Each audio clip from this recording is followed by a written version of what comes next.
Mugshots, hello! Ayan. So kasama nyo na naman ulit ako, ang inyong boy kusinero, si Charles Gerardo, para dito sa isang episode ng MugLuto.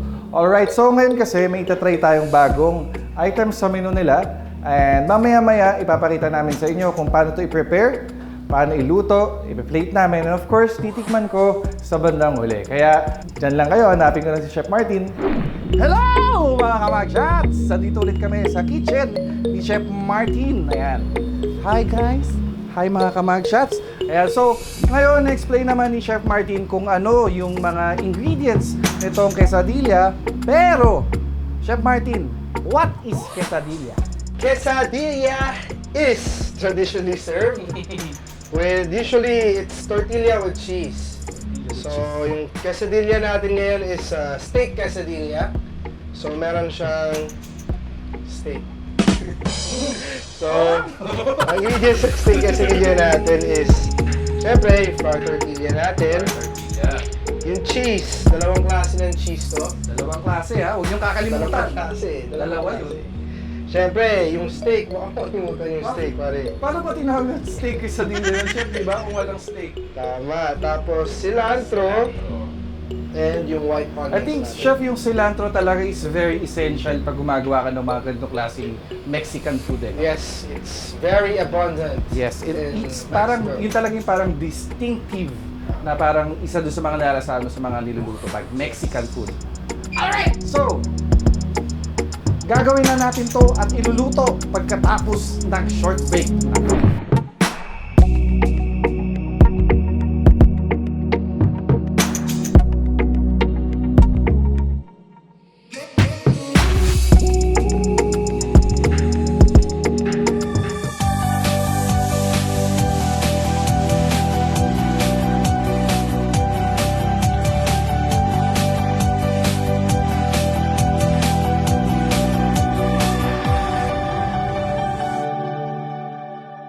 Okay mga kamugshots, so ngayon naman iluluto na natin yung ating quesadilla. Chef, tara! Alright. So, suna natin yung tortilla. So, let's put some oil first. Tortilla muna. Tortilla yung dalawa. So, gusto natin dito medyo crispy. Yes! Medyo lang. Medyo. So, kaya lang natin ng ganyan yan. Mabilis lang yan, Charlie. So, pag-flip natin, bigyan natin yung cheese agad para Okay. matunaw. And then yung steak, lulutuin naman natin dito sa kabilang side. Alright. Ano yung oil na yun, Chef? Medyo may kulay siya. No? Yes, anato oil. Secret natin yan. Tumalma lang kayo. Okay, so lagyan na natin yung cheese. Pag nagpa-puff ng ganyan, it's a sign that it's a good tortilla. Okay. So, naghihiwalay yung tortilla. So, pwede mo lang ilagay yung steak natin dyan, Charlie. Alright, sir. Dito sa kabilang side. Yes. Bilis lang yan kasi naka-par cook na yan. Okay. So, minute lang natin yung cheese, which is natutunaw na. Dadiretso na tong steak dyan, Chef, pag naluto na siya. Yes. Okay. So, that's good enough. It's very important that, you get to know your plancha kasi dapat alam mo kung saan yung mga hot spots Okay. niya. Kasi hindi ganun ka-even yung init talaga minsan. Yes. So, lalagyan natin ngayon yung white onions natin. Okay, white onions. Yes. Yan, habang hinahalo-halo ko yung steak dito. The cilantro. Cilantro, nilagay na ni Chef. Dinamihan ko na dahil paborito yung Charlie to. Siyempre, cilantro is life. Okay. So, pwede na natin lagay yung steak, Charlie. Okay, so lagay na natin siya din eh. Okay, so...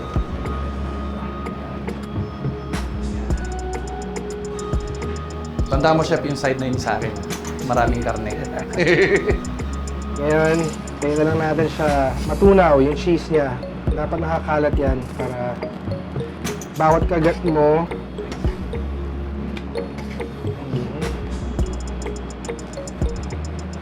So, Alright. here you go. Mga good. 30 seconds, okay na yan. Kwento ka naman. Bali nung bata kasi ako, chef.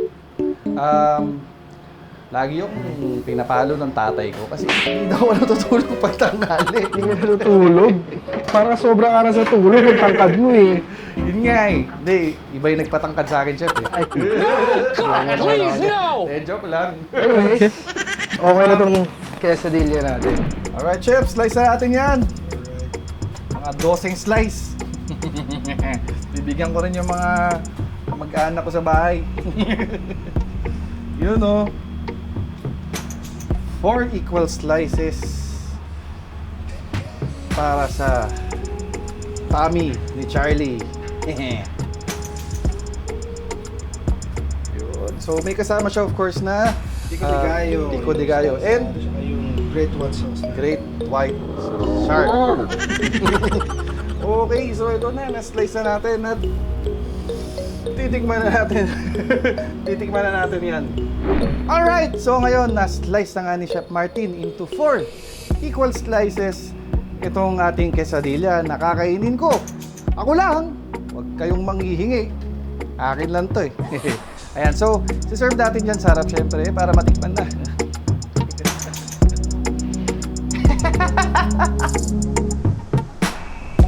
So here you go, Charlie boy. Ayun, thank you so much, Chef, dito sa ating quesadilla. Ito na nga mga kamugshots. It's time para ating matikman itong quesadilla na prepare ni Chef Martin Espiritu.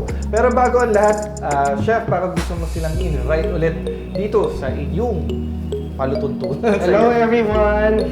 Bisita kayo dito sa number 24 J. Cabarro Street, BF Homes, Paranaque. Sa harap lang kami ng parking lot ng Resurrection Church. Yes, napakalapit lang. Actually, malapit lang din dito yung office namin. Kaya ako, nakakailang balik na ako dito sa kanila, dito sa Estodo.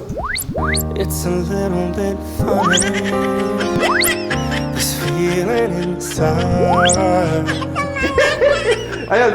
Okay, so bago natin tikman itong quesadilla, mga kamugshots, gusto ko muna kayong invite sa ibang shows ng Mugshots Now. Alright, so unang-una, Magnegosyo every Monday, every 6 p.m. Magluto, of course, with me every Tuesday at 11 a.m.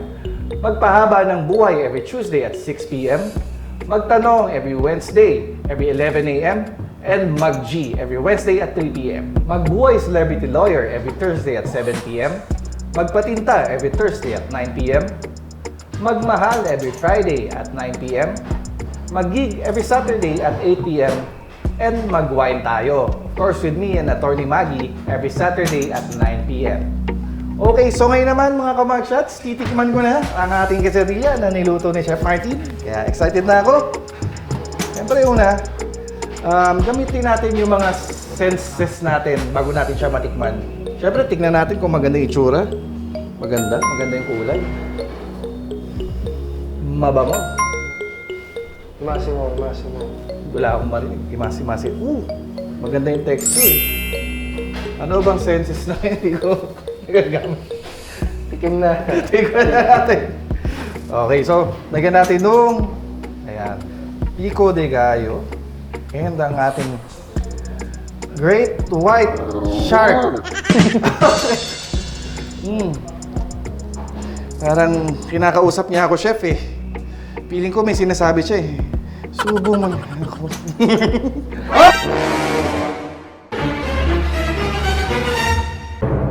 Teka lang! Bakit? Charlie yung pangalan mo, baka makalimutan mo. Okay, sige. Charles. Ako si Charles, chef.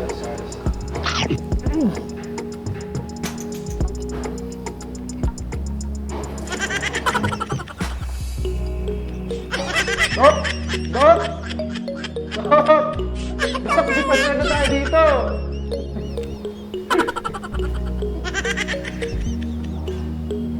Kung madoko, oriwanani. Sino ako? Ang sarap, chef. Grabe to. Sobra. Talagang idol ko talaga si Chef Martin pagdating sa innovation niya sa pagluto, yung mga naiisip niya na gawin sa kusina. Kasi kung hindi nyo natatanungin, dati akong line cook ni Chef Martin sa South Bank Cafe. Kaya so proud na yun, nakapag-gawa siya ng bago niyang restaurant ngayon. And of course, successful pa rin siya doon sa South Bank Cafe. And magkakaroon na sila ng second. In the works pa, in the works. So, huwag mo na sabihin. Anyway, maraming salamat, Chef Martin and Estodo for having us here. Again, i-invite namin kayo pumunta dito sa Estodo. Yes, we're located at 24 J. Cabarro Street, BFOs, Paranaque. Sa harap lang kami ng Resurrection Church. Okay, so mga kamugshots, once again, nagpapasalamat ako sa inyo for always watching us and me dito sa episode ng MugLuto. And of course, huwag niyo kalimutan na i-watch din naman yung mga ibang episodes and yung mga ibang shows ng Mugshots. Pero ang paborito niyo dapat yung MugLuto. Maraming salamat and stay safe.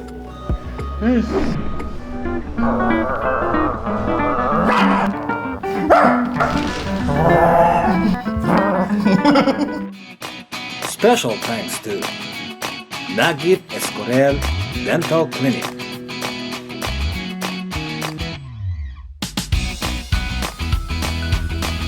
Dermacare Face Body Laser Center,